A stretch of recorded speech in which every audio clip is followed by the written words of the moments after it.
Hola, soy Natalia Bernici de Oniria y esta es la primera temporada de Club de Voladores.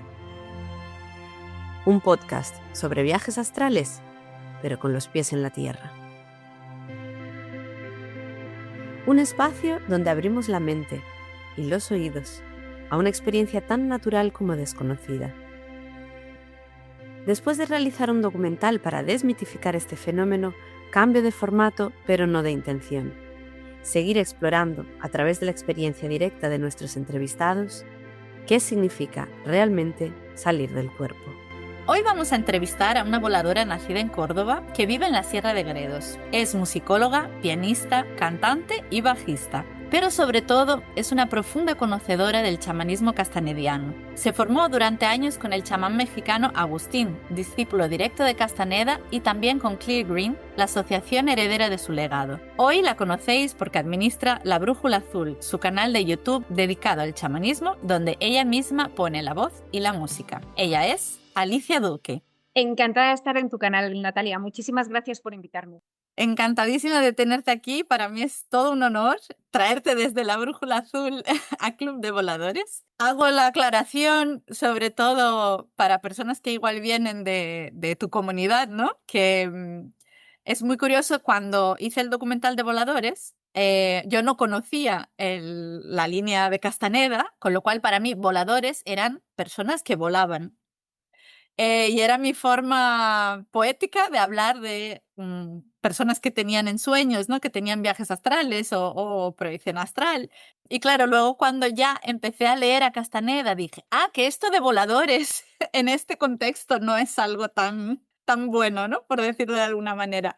Nada, que voladores aquí no estamos hablando de los voladores de Castaneda, ¿vale? Estamos hablando de personas que ensueñan. De todas formas, cuando recibí tu invitación, enseguida entendí que voladores era una forma poética la más de bonita de como de representar que volamos libremente cuando estamos en el ensueño. Cuando te invité en uno de mis cursos, ¿no? Una alumna me habló de ti, me habló de tu canal, y cuando entré no sabía ni por dónde empezar, ¿no? Porque tienes muchísimos vídeos hablando no solo del ensueño, ¿no? Del camino del acecho también, del guerrero. Entonces dije, vale, tengo que hablar con Alicia. Ya sabes que mi línea es un poco, suelo preguntar sobre experiencias más personales, ¿no? Pero en tu caso, pues me gustaría conocerte un poquito mejor, preguntarte cómo llegaste al chamanismo, bueno, saber un poco tu trayectoria, ¿no? Desde la música, cómo fuiste yendo hacia estos caminos, y que nos cuentes un poquito más sobre ti. Bueno, pues respecto a la música, o sea, yo creo que no hay una vinculación directa con la música, excepto que, bueno, pues cuando yo estudié mi segunda carrera, que fue la música, yo hice arte y después música. Yo creo que todos los que, bueno, historia del arte, todos los que somos un poco artistas, pues quizá somos un poco más como abiertos a las experiencias, ¿no? En cualquier caso, cuando yo fui a estudiar musicología, pues estaba deseando introducirme en quizá un poquito más en lo oriental, ¿no? Empecé con el yoga. Me metí en un curso de yoga y nuestra profesora de yoga pues hacía cursos de autoayuda, por así decirlo, ¿no? Que estaban muy vinculadas con el chamanismo. Entonces empecé con ella en un grupo de mujeres. Esta chica, que se llamaba Belén, en Valladolid, era alumna del chamán Agustín.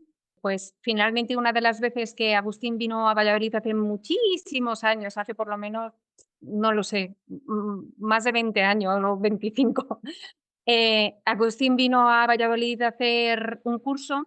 Y entonces, algunas de las alumnas que estábamos con Belén decidimos hacer el curso con el maestro de nuestra maestra. Eso me llevó a estudiar durante muchísimos años con Agustín, que se afincaba en Barcelona. Ahora ya no vive en Barcelona, ahora vive en Italia. Pero durante muchísimos años él daba los cursos en Barcelona, y pues algunas de nosotras pues fuimos durante mucho tiempo pues, a dar cursos de distinta índole con él. Cuando llegó un momento en que, igual que yo había empezado con Belén y me fui con el maestro de mi maestra, pues finalmente dije, todo lo que está relacionado con Agustín se basa en Castaneda. Agustín siempre nos decía que a él le habían dicho que al cabo de 10 años de estar estudiando, pues tenía que traducirse todo eso en un libro, porque es un poco la trayectoria que pedía Castaneda a sus alumnos. Agustín fue alumno de Castaneda. Y entonces yo, cuando me dispuse a ordenar todas mis notas, me di cuenta de que al ir a la fuente, que era Castaneda, muchas de las cosas que me contaba Agustín diferían de lo que era el original, que era Castaneda. Y realmente encontré mucha más coherencia en el quórum de Castaneda, en todos los libros de Castaneda. Que es curioso, porque Castaneda, cuando cuenta sus historias, lo cuenta todo en forma de historietas, así como hacen los hindús, los maestros hindús, que lo van contando todo con cuentecitos.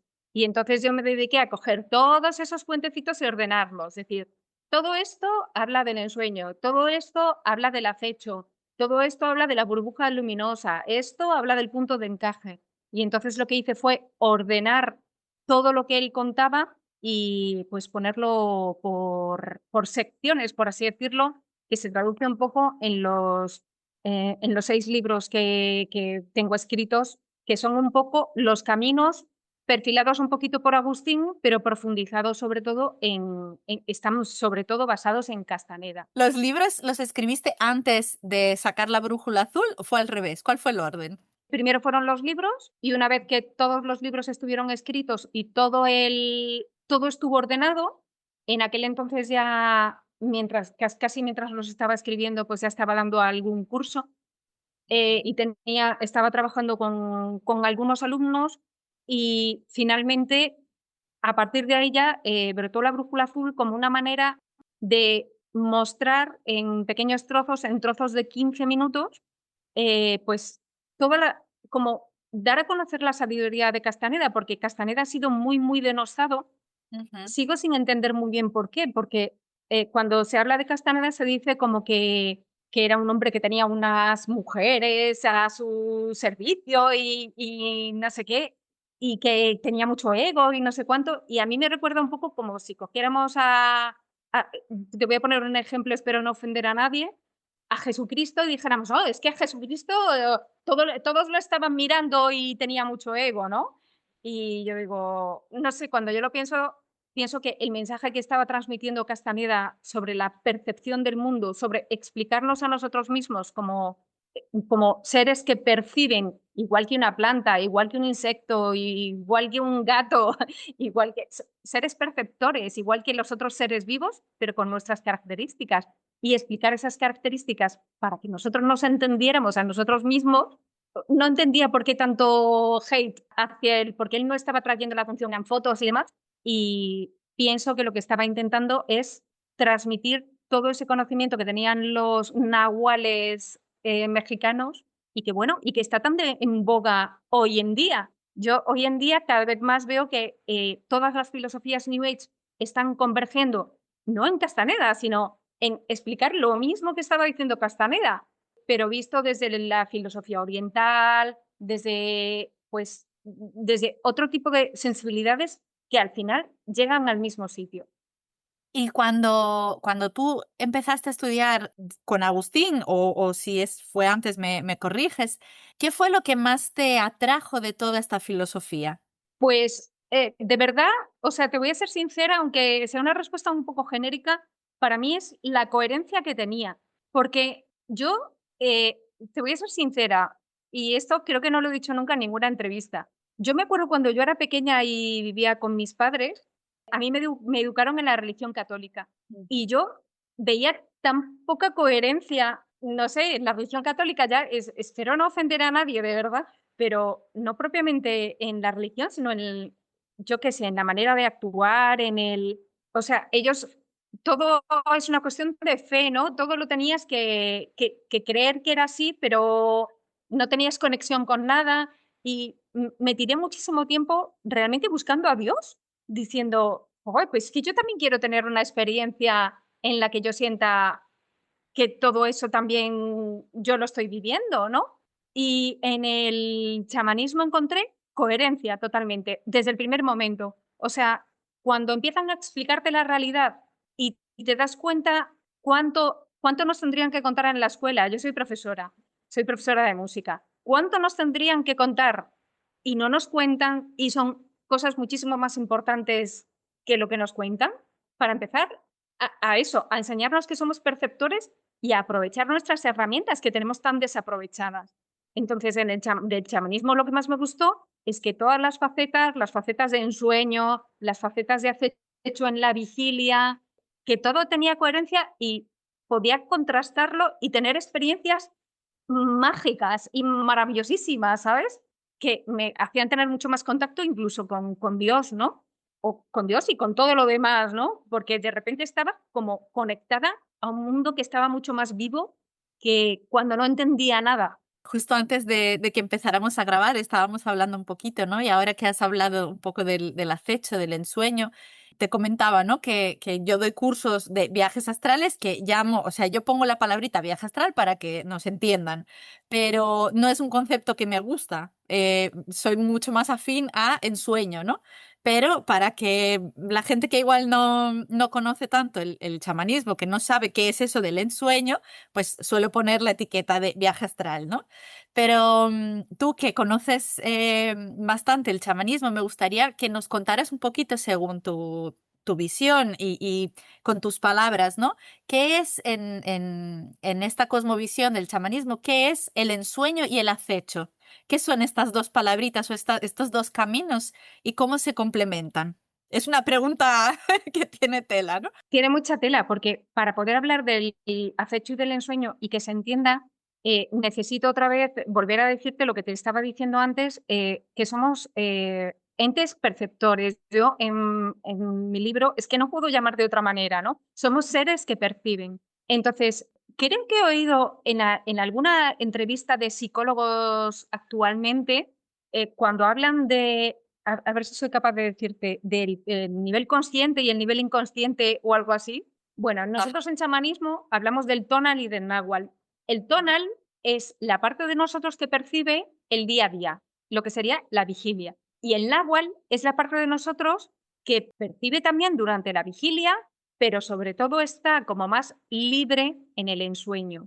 O sea, mientras estamos en los sueños, aunque el ensueño no son solamente los sueños. Cuando nosotros hacemos una meditación profunda, por ejemplo, estamos utilizando nuestro cuerpo de ensueño también, estamos utilizando nuestro náhuatl.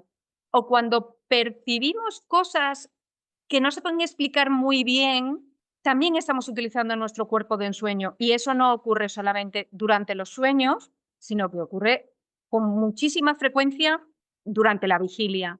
Entonces, el ensueño, pues vamos a restringirlo más, aunque no es exclusivo, a los sueños, y el acecho a parte de la vigilia. Vale, me voy a parar ahí de momento porque a partir de ahí pasaríamos a que son muy diferentes los trabajos que tú como persona consciente o que se quiere hacer consciente del mundo puedes hacer en un mundo y en otro mundo, pero a la vez los dos están relacionados y se influyen entre ellos y trabajar el cuerpo de vigilia, el tonal, ayuda a desarrollar el cuerpo de ensueño y trabajar el cuerpo de ensueño ayuda a ser más consciente en la vigilia.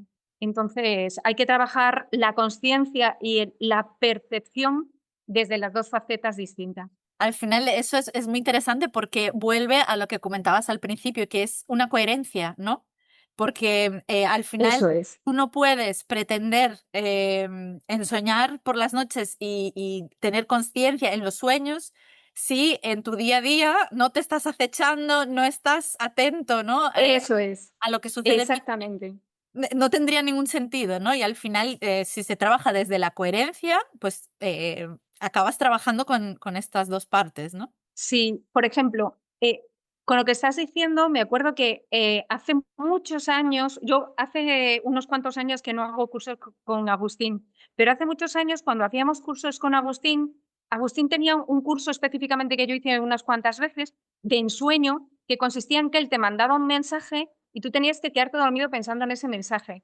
Y cuando yo empecé a trabajar en la Brújula Azul y a escribir los libros y todo esto, me pareció que esa manera de trabajar el ensueño tenía parte de razón de ser, pero que realmente falta todo el trabajo de acecho en la vigilia para poder darle coherencia al trabajo que estás haciendo en el ensueño. Y al final tú no puedes separar el cuerpo astral de ti como si fuera un ente separado. Forma parte de ti y necesitas trabajar todo tú para que tu cuerpo astral, vamos a llamarlo así, para que tu cuerpo de ensueño, tu náhuatl, tenga consciencia, porque si no, no adquiere consciencia. A pesar de toda esta coherencia de la que estamos hablando, ¿tú te considerarías más ensoñadora, acechadora? ¿Tienes ahí...? Pues he tenido etapas, ¿sabes? Ah, En este momento de mi vida creo que soy más acechadora, pero he tenido momentos en los que he estado muy enfocada en el ensueño y he sido muy ensoñadora. He sido más ensoñadora. En la época en la que yo estaba con Agustín, él consideraba que yo era más ensoñadora que acechadora. Pero en este momento de mi vida, la verdad es que no estoy trabajando tanto el tema de los sueños. sí, es curioso porque en realidad, a ver, en general yo también me considero más ensoñadora que acechadora, pero vamos, porque hago todo un trabajo con el ensueño desde hace muchos años, ¿no? Y al final mi foco está muy puesto ahí, pero he tenido etapas de mi vida que me doy cuenta de que mi acecho estaba a tope, ¿no? Por ejemplo, cuando Sí, estaba haciendo el documental de Voladores, yo ahí, a pesar de estar trabajando muchísimo con el ensueño y de estar llevando a cabo ese proyecto, es que mi parte de acecho en ese momento creo que estaba, bueno, no sé, y creo que hay fases, ¿no? También en las que nos eso es. vamos más hacia un lado o hacia el otro. Sí, exactamente. ¿Y tú tienes la costumbre o tenías la costumbre de apuntar los sueños, de trabajar el ensueño de esa manera, ¿no? Que se recomienda apuntar los sueños para recordarlos más? ¿O cómo trabajabas con el ensueño? Pues propiamente con el ensueño, ya te he dicho que hay que trabajar desde las dos facetas. El hecho de apuntar los sueños, que por supuestísimo que sí he llevado un cuaderno de ensueño y he hecho que mis alumnos llevaran un cuaderno de ensueño, llevar un cuaderno de ensueño es una de las cosas que podemos hacer desde el acecho, porque claro, nuestro cuaderno de ensueño no lo hacemos cuando estamos dormidos, lo hacemos cuando estamos despiertos.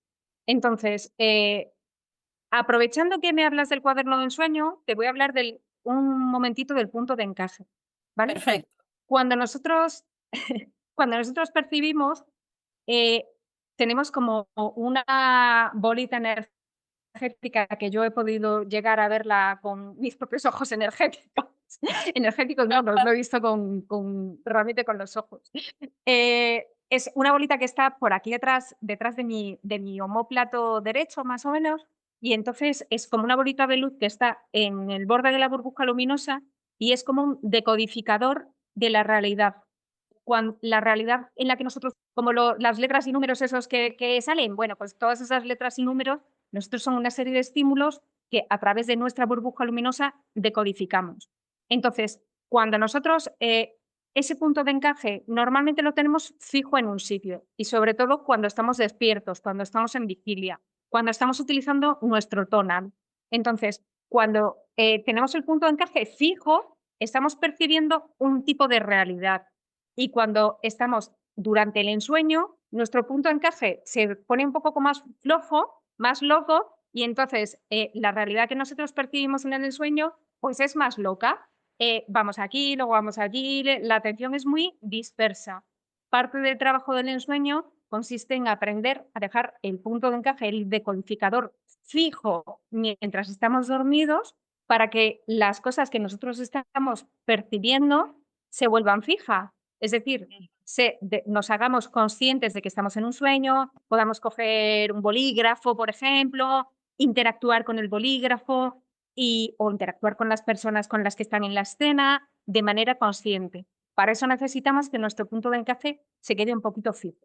Ahora, cuando nosotros estamos en la realidad de vigilia, mientras estamos despiertos, nuestro punto de encaje, si en vez de fijo lo movemos un poquito, sobre todo hacia la izquierda y hacia lo profundo, hacemos ejercicios para poder mover ese punto de encaje. Ahora hablamos de los ejercicios si quieres. Empezamos a percibir cosas distintas en la realidad. Y esas cosas distintas, como empezar a ver el aura, como empezar a percibir cosas en la habitación que antes no percibías, todo eso que ya es pura magia. todo eso ya lo estamos percibiendo con nuestro cuerpo de ensueño, con nuestro náhuatl, con el mismo cuerpo que utilizamos para volar como voladores del sueño, ¿no? Necesitaba explicar esto porque cuando nosotros apuntamos los sueños en el cuaderno de ensueño, lo que estamos haciendo es rescatar unas memorias que de otra forma se irían. ¿Y por qué se irían estas memorias? Porque cuando nosotros tenemos un sueño por la noche, nuestro punto de encaje se mueve un poquito, se mueve del lugar habitual, del lugar en el que suele estar fijo, decodificando esta realidad. Como nos despertamos y el punto de encaje vuelve a su sitio, las experiencias que hemos estado viviendo se van, porque no las tenemos fijas en el sitio de todos los días, sino que han estado en otra localización del punto de encaje distinta.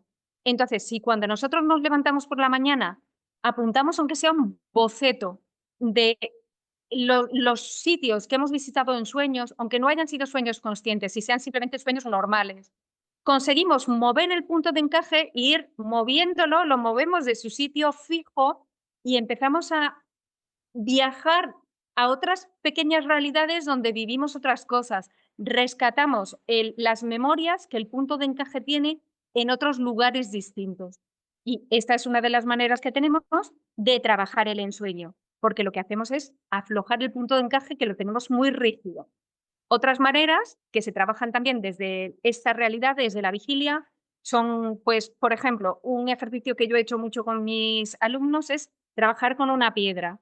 Entonces, elegimos una piedra, la elegimos de una manera especial, pero bueno, la elegimos con el vientre y no con la cabeza, Sí. pero bueno, elegimos una piedra y dormimos con esa piedra. Y al tener esa piedra en la mano, de alguna manera estamos atando una realidad con la otra. Y por la noche muchas veces nos damos cuenta de que tenemos algo en la mano y eso nos devuelve otra vez a la consciencia y nos ayuda a ser conscientes en el otro lado y también a ser conscientes en este. Porque ese es otro de los trabajos muy importantes que yo creo que ya hemos hablado antes. Tienes que trabajar muy mucho la consciencia en el lado de vigilia para poder trabajar también la consciencia en el lado del sueño, porque no puedes trabajar solamente en los sueños. Tienes que hacer toda una serie de ejercicios, pues, yo qué sé, pues por ejemplo, cambiarte el reloj de mano. Esto se llaman no haceres. Me No cambio el hacer reloj, eso. me lo pongo en la otra mano y cada vez que lo vea voy a decirme a mí misma, anda, pues es que estoy despierta. Y ese recordarte a ti misma todo el rato, estoy despierta y tengo delante, estoy viendo esto, estoy oliendo esto, estoy sintiendo esto, hace que durante el sueño, nuestro cuerpo de un sueño también, de repente, en un momento dado, se pare y diga, anda, estoy soñando y ahora puedo hacer esto, voy a intentar mirarme la mano, voy a intentar moverme de esta manera y pues eso es lo que ayuda a conseguir los sueños conscientes. Pues hay muchos ejercicios, muchos, tanto de acecho, el acecho sirve para eso, como de ensueño, para lograr la conciencia en los sueños y poder dominar, pues, el cuerpo de un sueño. Toda esta parte de no haceres es algo que en los cursos también lo trabajamos y de hecho yo siempre empiezo esta parte diciéndole a los alumnos que es la parte que más me gusta, porque realmente me lo paso Sí, pipa, es muy es muy divertido, ¿no? divertido. A mí también me resulta muy divertido. Sí, para la gente que nos esté escuchando, ¿no? Y que no sepan qué es eso de los no haceres, ¿no? Bueno, no sé si lo quieres explicar tú, porque yo lo explico No, como explícalo tú. como pequeños ejercicios que hacemos para romper automatismos, ¿no? Y para realmente prestar atención a lo que estamos haciendo, ¿no? Entonces ya puede ser desde, de repente, pues comer con la mano no dominante o hacer algún Es cambio, ¿no? Por ejemplo, lo que comentabas, en vez de mirar el reloj en la mano donde siempre lo sueles tener, cuando vas a mirar dices, ay, no, que lo tengo en otro sitio, ¿no? Eso ya te trabaja la atención, el cambio de percepción también, dependiendo de lo que estés haciendo, es importante, ¿no? Y además es como un juego, ¿no? Entonces hay esa parte que es divertida, ¿no? De repente vas a comer y en vez de estar con la atención no sé dónde, estás prestando mucha atención porque es que igual, a ver cómo con la otra mano o cómo con palillos chinos en vez de con cubiertos, ¿no? eso es, Y aprovechar esos momentos para realmente crear conciencia, ¿no? Sobre lo que estás haciendo, preguntarte si estás soñando o no, y bueno, luego arrastrar todo esto exactamente. al ensueño, ¿no? Y otra de las facetas importantes que nos estamos dejando es el ahorro de energía. Uno de Ujú. los libros, uno de los libros que tengo yo, que es El camino de enamoramiento de la vida, que este sí está muy inspirado en Agustín, Ajá. haces de una manera muy lúdica, yo creo también, una revisión de lo que es tu vida para darte cuenta de que muchas veces la ilusión de infierno en la que vivimos no es tal. Estamos nosotros fabricando esa ilusión de infierno cuando nos cuesta la misma energía fabricar una ilusión de paraíso. Y Ujú. empiezas al ser consciente de la realidad en la que vives, de tu realidad, de cómo es tu mundo, empiezas poco a poco a cambiar cositas para quitar lo que te está haciendo daño, quedarte con lo bueno, quitarte las culpabilidades y avanzar en valorar lo que tienes. Y al final empiezas a ahorrar energía, te vuelves una persona más joven, más vital. Así es que de manera práctica ves como los beneficios en tu vida. Por eso digo que es una filosofía muy coherente, porque de repente no es una filosofía que tú dejas ahí como un guerrero de papel que me preguntabas encerrado, ¿no? ¿Qué es ser un guerrero de papel? Pues alguien que lee mucho, que lee muchos libros, pero no lleva a la práctica nada. En chamanismo, para no ser un guerrero de papel, tienes que llevarlo a la práctica y empezar a embellecer tu vida diaria y eso te permite ahorrar la energía, que te permite acechar y que te permite ensoñar. Y cuesta mucho, yo creo que es el primer camino que hay que recorrer, cuesta un poquito de trabajo empezar a deshacerte de la vida de la energía que te lastra y empezar a decir todos los días, qué suerte tengo de vivir en la casa en la que vivo, de trabajar el trabajo en el que trabajo, de poder levantarme calentito, de comer esta comida tan rica y el qué suerte tengo al final, de verdad que te hace una persona más feliz y te permite ahorrar energía, que en chamanismo es fundamental. De hecho, no sé si te ha ocurrido alguna vez que lees un libro y la primera vez que lo lees entiendes y la segunda vez que lo lees entiendes más cosas todavía. Pues eso muchas veces es porque tienes más energía ahorrada, porque has crecido como persona, que te has iluminado un poquito más y tu mente está preparada para percibir más cosas. Pues eso es lo que queremos, ahorrar energía para poder percibir más cosas en lugar de despilfarrar la energía quejándonos por todo. Sí, y ahora, mira, justo ahora has dicho lo de quejándonos por todo, porque también una cosa que es súper importante trabajar por la parte energética, por la parte de acecho, por la parte de ensueño, es el uso del verbo, que la gente no se da cuenta, Eso es, ¿no? De la energía que pierden con la queja, con la crítica, y cuando empiezas a eso es, acecharte a ti, tu discurso, ¿no? ¿Qué eso es. dices? ¿Qué dejas de decir? Y escuchas también a los demás, te das cuenta de cómo está nuestra sociedad, ¿no? Y dices, claro, El normal mundo que está articulado en la queja. sí, sí, sí. Que basamos nuestras relaciones entre nosotros muchas veces por quejarnos de una tercera persona o del gobierno o de no sé cuánto. Y al final eso, yo creo que, bueno, creo no, o sea, que tengo comprobado que ensucia nuestra vida, en lugar de darnos energía, nos la quita. Y estaría genial que pudiéramos relacionarnos con los demás desde lo bonito y no desde lo feo, porque al final es el mundo que nosotros construimos, de verdad, es que la realidad la construimos nosotros. Es una súper verdad.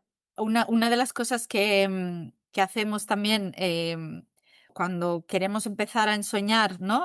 O las personas que no suelen ensoñar de forma consciente y quieren hacer este trabajo, es esta parte de revisión energética, ¿no? Porque energía todo el mundo quiere.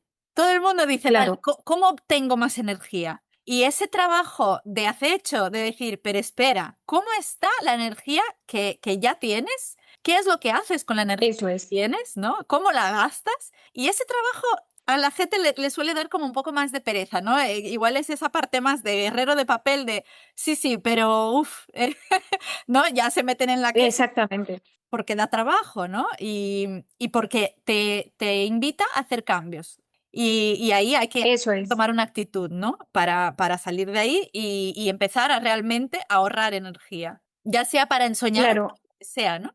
la verdad es que, bueno, no nos conocíamos antes de hacer esta entrevista y cuando me enviaste lo de los viajes astrales, me preguntaba si serías el tipo de persona que piensas que hay que hacer un método y con eso ya haces viajes astrales, ¿no? Y realmente hacer viajes astrales que se pueden hacer no es algo muy fácil, a no ser que tengas una facilidad innata para ahorrar energía, porque necesitas energía para poder utilizar tu cuerpo de ensueño.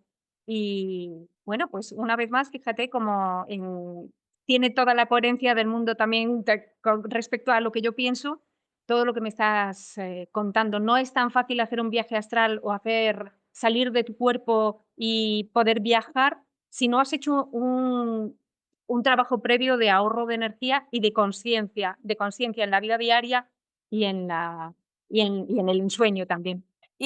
A mí me parece muy importante y es algo que invito a la gente también a preguntarse, ¿no? Porque es eso, de repente hay gente que quiere hacer un viaje astral y tú le preguntas, ¿pero para qué? Porque a mí ese para qué me parece importante, ya no solo como objetivo de ensueño, qué es lo que quieres hacer allí, ¿no? Sino realmente para qué. Porque cuando hablamos de esta coherencia, ¿no? Es que yo sinceramente no veo ningún sentido una persona que quiere ensoñar si no quiere trabajarse desde vigilia, porque no hay por dónde cogerlo, en mi opinión, ¿no? Porque realmente si tú empiezas desde aquí, va a ser una consecuencia, ¿no? Eso es. Si quieres una técnica y no quieres trabajar con nada más, solo quieres la técnica, ¿no? Que eso lo suelen buscar muchísimo, ¿no? Es, vale, dame una Eso técnica. es. Y los Eso es. grupos de viajes astrales, de Telegram, de tal, todo el mundo está buscando la técnica. Y pones en YouTube, ¿no? Ya encuentras meditación para salir de tu cuerpo, meditación tal, para que en 40 minutos escuches eso y tengas una experiencia. Y yo vuelvo. Eso es. ¿Para qué? ¿Para qué quieres una experiencia así de turismo en el astral, ¿no? Que bueno, puede estar bien, ¿no? Para tener una primera experiencia y saber que eso está ahí, puede cambiarte la vida o no, pero me parece que es algo mucho más profundo, ¿no?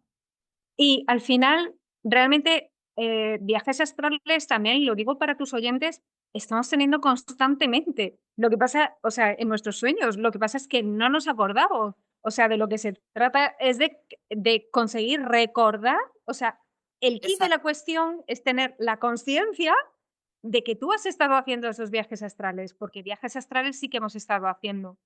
Y para eso el cuaderno de ensueño sirve mucho, porque al tener la costumbre de anotar los sueños, poco a poco, cuando tú anotas los sueños cada mañana, o al menos yo, por ejemplo, muchas veces lo que hacía también, aparte de anotarlos, era contárselos a mi pareja, ¿no? A mi marido. Y entonces, cuando se los contaba, de repente iba recordando cada vez más detalles. Y de repente vas ganando conciencia y te vas dando cuenta de que has viajado mucho más lejos de lo que tú pensabas.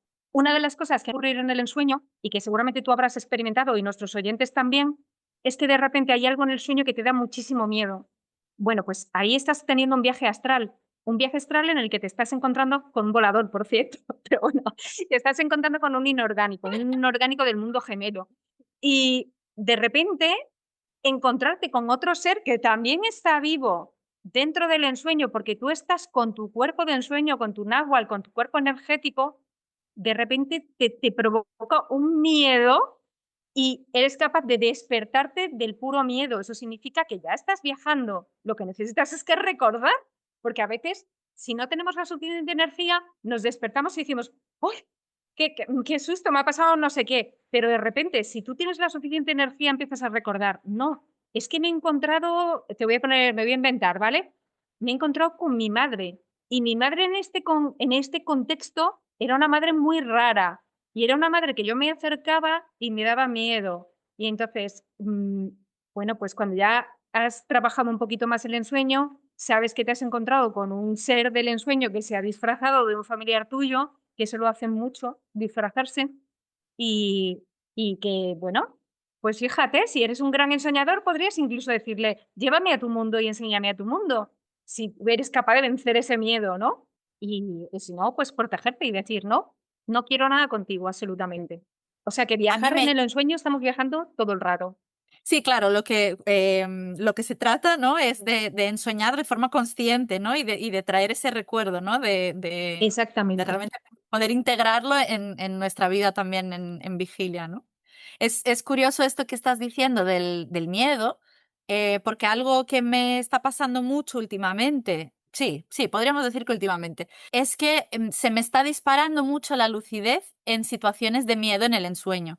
Que igual estoy ensoñando, Claro, estoy lúcida y al sentir la emoción del miedo, hago el clic de, Eso es, vale, y es realmente una sensación de despertar, pero en vez de despertar en eso el es, físico, ¿no? Y decir, uy, qué sueño más raro, estaba soñando, despierto en el ensueño, ¿no? Me doy cuenta de que estoy ensoñando y a partir de ahí, pues, eso es. sí, sí. A mí también me ha pasado unas cuantas veces lo de precisamente es un sueño normal, entre comillas, y de repente el encontrarte un inorgánico y el miedo que te produce y que puede ser un susto o puede ser verdadero terror. Eso es lo que de repente hace que tu punto de encaje se quede fijo y que te hagas consciente, pero necesitas haber trabajado un poco para aprovechar esa situación, para poder aprovechar el decir, mira, estoy siendo consciente y además voy a tomar dominio de la situación, ¿no? Voy a, como en la vigilia, que tú decides levantarte o coger un vaso o lo que sea, pues tomar decisiones dentro del ensueño, ¿no? Aunque la decisión sea protegerte,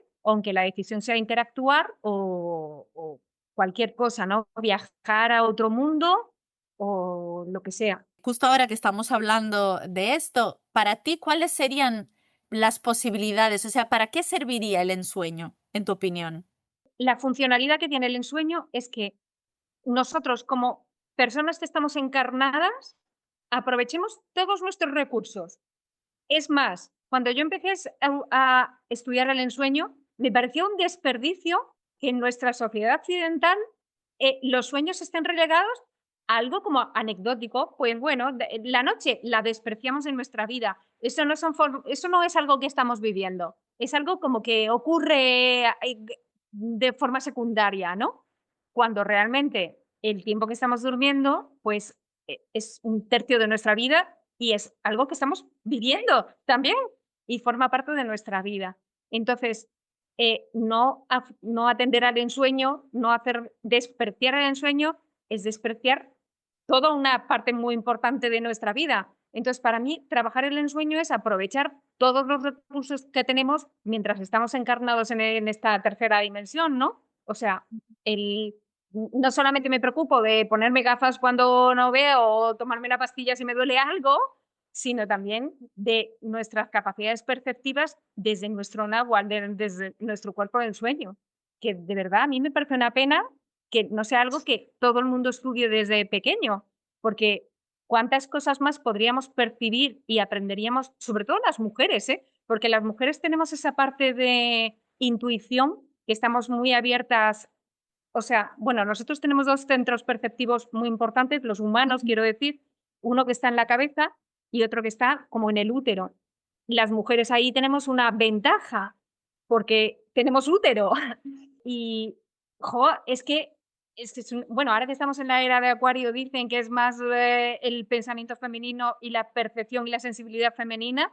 Espero que todo esto lo vayamos desarrollando porque es algo que hemos tenido como que no, como si no existiese. Todo lo de las premoniciones, todo lo de, no sé, el poder ver cosas, el anticipar cosas, el saber cosas sin que nos las digan. Todo eso es también ensueño y todo eso lo hace nuestro cuerpo energético.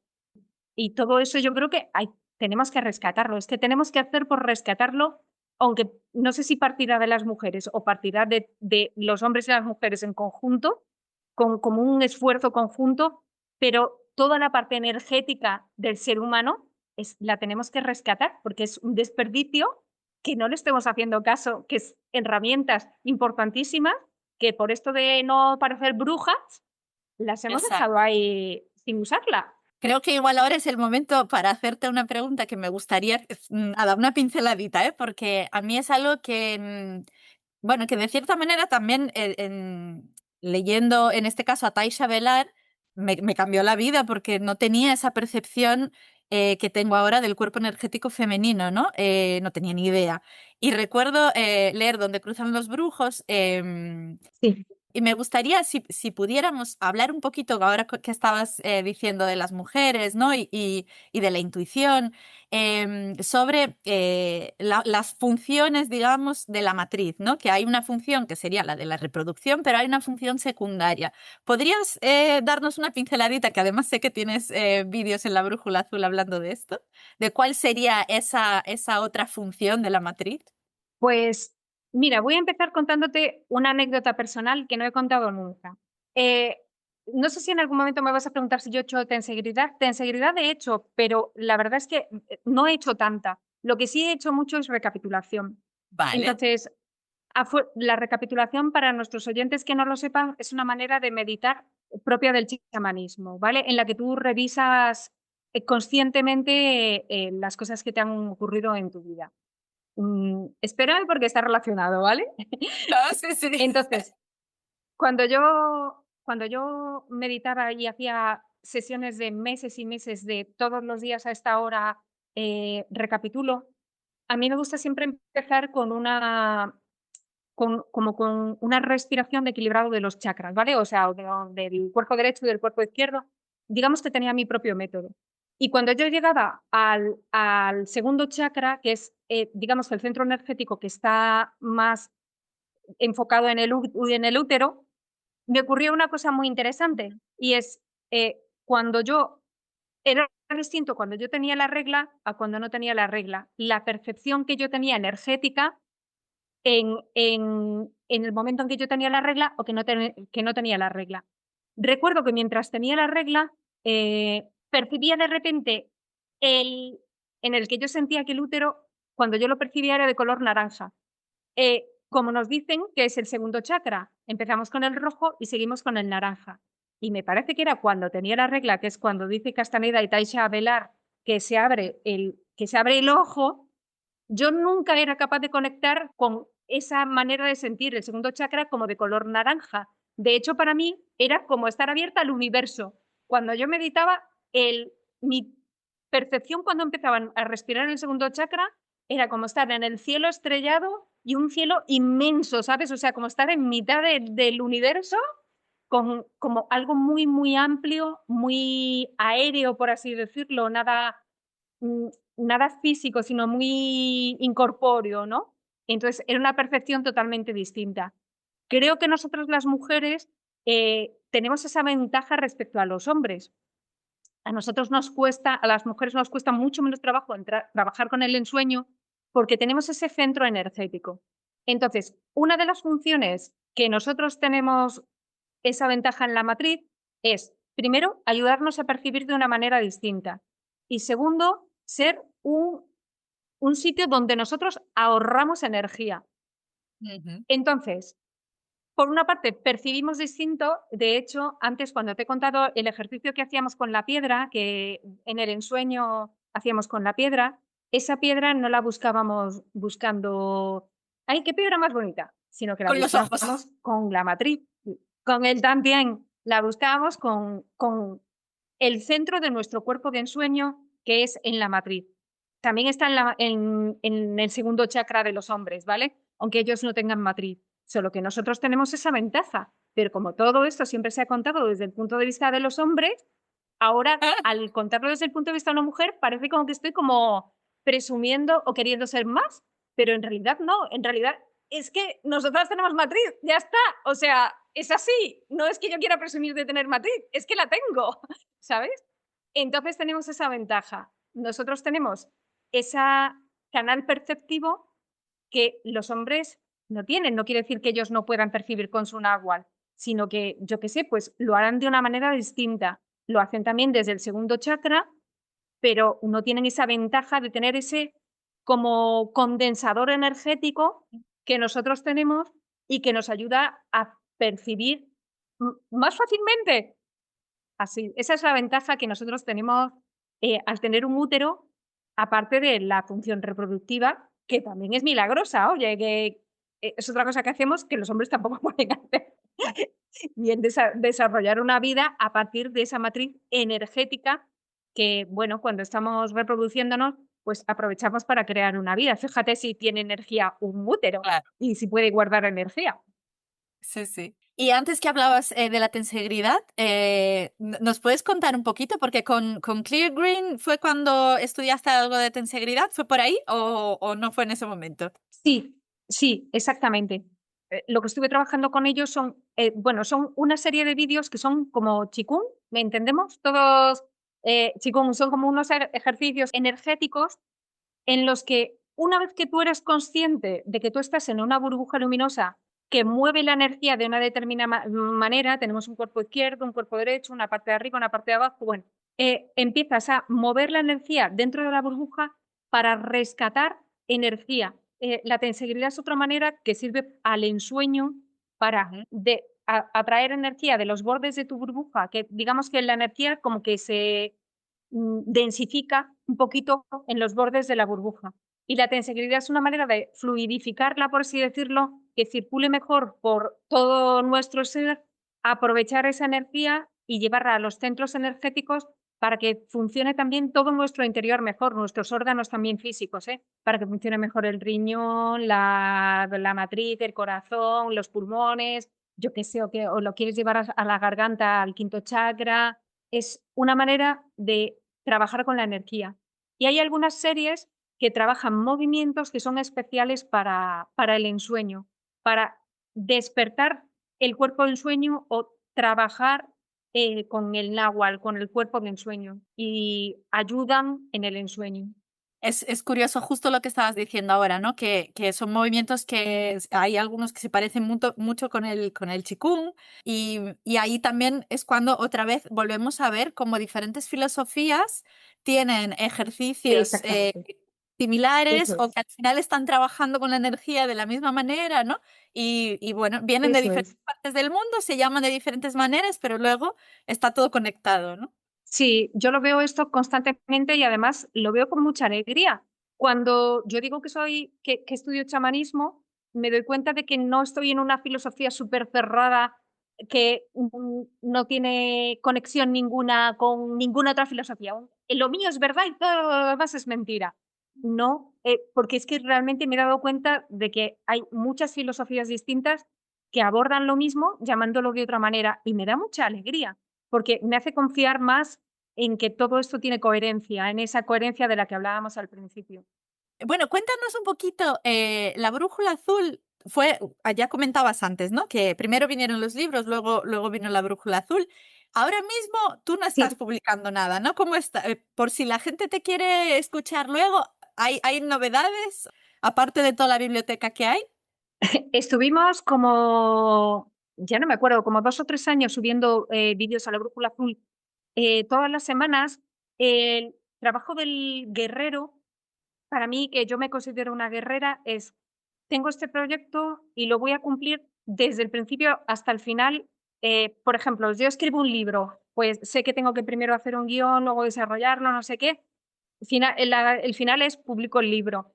Entonces, la Brújula Azul fue un proceso también, un proceso durante 2 o 3 años. Estuvimos, bueno, Ignacio, mi marido y yo, sobre todo, Ignacio era quien ponía las voces siempre de Castaneda y, Ah, bueno, todo el resto de la Brújula Azul, más o menos sí que lo guionizaba yo, lo escribía yo basándome mucho en los libros y ponía y hacía los vídeos yo y la música y todo esto, ¿no? Pero bueno, eh, estuvimos durante 2 o 3 años subiendo estos vídeos y de momento no vamos a subir ninguno más, aunque sí que hablaba contigo antes en micrófono cerrado, que sí que otra vez el espíritu, porque cuando te abres a la conciencia, el espíritu empieza a mandarte señales y ves esas señales, ¿no?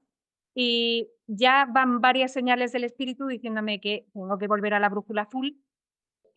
Llevo ya tiempo pensando cómo hacerlo y cuando acabe el proyecto que tengo entre manos, que como guerrera tengo que empezarlo, acabarlo y dejarlo cerrado, no lo quiero dejar por la mitad.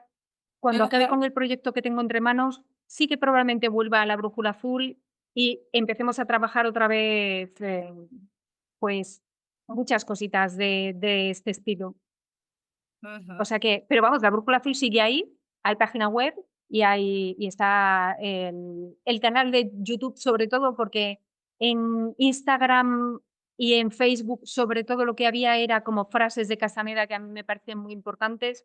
Probablemente volveremos y cuando volvamos a YouTube, volveremos también con shorts y con más enfocado quizá a Instagram y a TikTok y a Facebook, son como más accesibles, yo creo, al público que los vídeos largos y con cortos en los que iremos explicando, pues, cositas más pequeñitas. Es posible que sea que haya un vídeo más largo de YouTube, pero partido en trocitos pequeñitos para digamos que desglosarlo todo en conceptos más pequeñitos.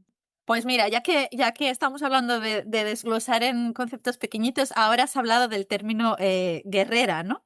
Y si nos explicas un poquito qué es un guerrero para el chamanismo, porque a mí también es un término que me gusta mucho y también lo suelo utilizar y a veces parece que hay que aclarar un poco, ¿no? Porque, bueno, puede parecer algo así un poco bélico y no va por ahí la cosa, ¿no? Violento. Si nos puedes contar un poquito qué es una guerrera o un guerrero. Sí, exactamente. Nosotros en chamanismo nos llamamos guerreros, guerreros del conocimiento, jolín. Es que, claro, como solamente lo dejamos en la palabra guerreros, pues sí que es verdad que parece como algo violento, pero en realidad para nada es violento. Para mí, el ser un guerrero supone tener un compromiso. La palabra guerrero, y por lo que la palabra no es tampoco una palabra así dicha alegremente, ¿no? Sino cuando tú dices que eres un guerrero, lo que estás diciendo es que tienes un compromiso un poco serio, por así decirlo, ¿no?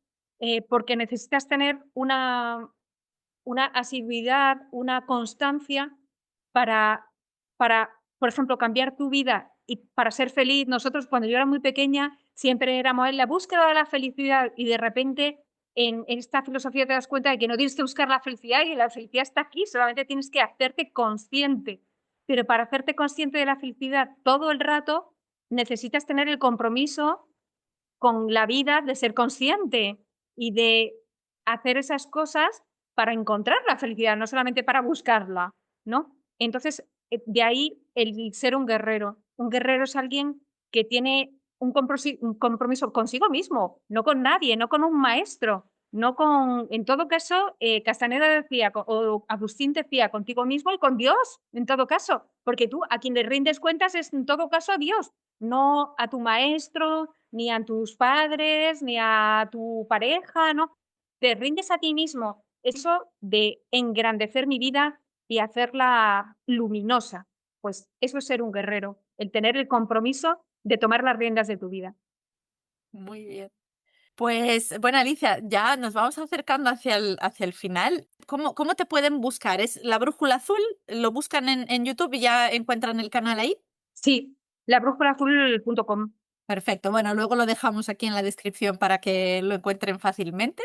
Y bueno, no sé Vale. si quieres o si tienes alguna recomendación, que a mí siempre me gusta preguntar esto, de película, serie, libro, ya sea relacionado con el sueño o con otra cosa bueno, de todo esto que estamos hablando. Pues si me lo permites, yo voy a... He venido aquí a hablar de mi libro. Me parece maravilloso.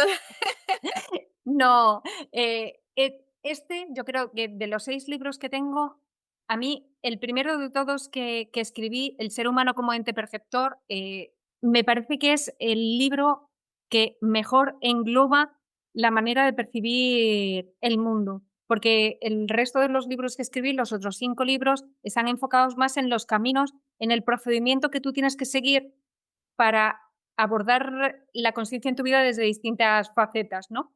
Ujú. Pero el ser humano como ente perceptor, a mí, o sea, cada vez que lo vuelvo a leer el libro, todo este conocimiento de Castaneda, eh, me parece que explica el mundo súper bien y que está muy de actualidad hoy en día en, pues, todos los que vivimos en este mundillo.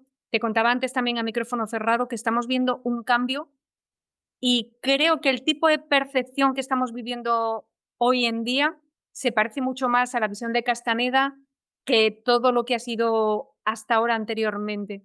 Antes nos acercábamos más a la filosofía oriental, a lo oriental, a la meditación y todo esto, pero ahora estamos empezando digamos que a poner de actualidad cosas que ya Castaneda nos contaba y que están explicadas en este libro, ¿no? Como, por ejemplo, bueno, me salgo un poco de tema, pero como, por ejemplo, lo de los extraterrestres y todo esto, que también te contaba a un micrófono cerrado, pues Castaneda siempre nos ha explicado de otra manera distinta a cómo se explicaban como hombrecillos verdes. Y ahora yo estoy viendo, pues, como que eh, el mundo detrás de la muerte y todo esto, ahora se está empezando por fin a explicar explicar de una manera mucho más parecida a cómo lo hacía Castaneda. Entonces, pues ese libro pues, me parece especialmente interesante. ¿Y cómo lo pueden encontrar? ¿A través de tu Sí, página? sí, el enlace está en la página de la Brújula Azul.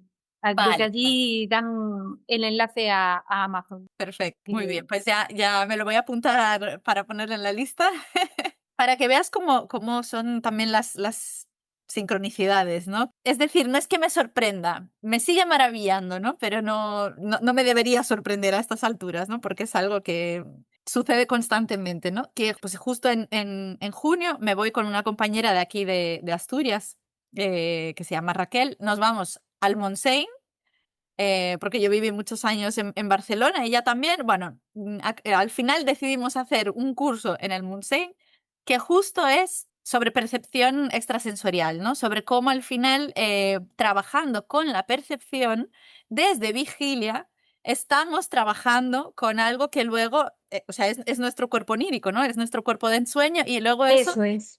va a tener sus resultados por la noche, pero lo hacemos desde vigilia, lo hacemos trabajando con otra forma de percibir, ¿no? Y me parece Eso súper es. curioso que justo hoy estés hablando tanto de este ente perceptor y justo el libro que nos has recomendado tiene que ver con esto, ¿no? Porque justo ahora, además, estamos trabajando más desde ahí.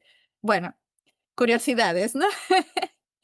Sí, sí, sí, sí. Es curioso también respecto a los entes perceptores, porque en la Brújula Azul tenemos toda una sección que hicimos de entrevistas. Muchas de estas entrevistas las hice con mi marido, las hice con Ignacio. Él es físico y quise enfocar todas estas entrevistas hacia la percepción, pero no hacia la percepción humana o la comparación de la percepción humana con la percepción de los animales, con la percepción de las plantas, para un poco reivindicar en mi canal que no somos los únicos que percibimos, que hay muchos otros seres en este planeta que también perciben y perciben un mundo completamente distinto del que nosotros percibimos y perfectamente válido también, porque es su mundo, el mundo de las plantas, el mundo de las rosas, el mundo de las orquídeas, el mundo de los gusanos, el mundo de los pájaros o de los gorriones, y que el mundo de los gorriones es un mundo distinto del que nosotros percibimos. No tienen ni los mismos colores, ni las mismas, no oyen lo mismo, no, es totalmente distinto. Y somos entes perceptores, pero todos los seres que conviven con nosotros también son entes perceptores y viven en otro mundo. A ver quién va a ser el ser humano que le va a decir al gorrión que el mundo no es así como lo percibe. Exactamente.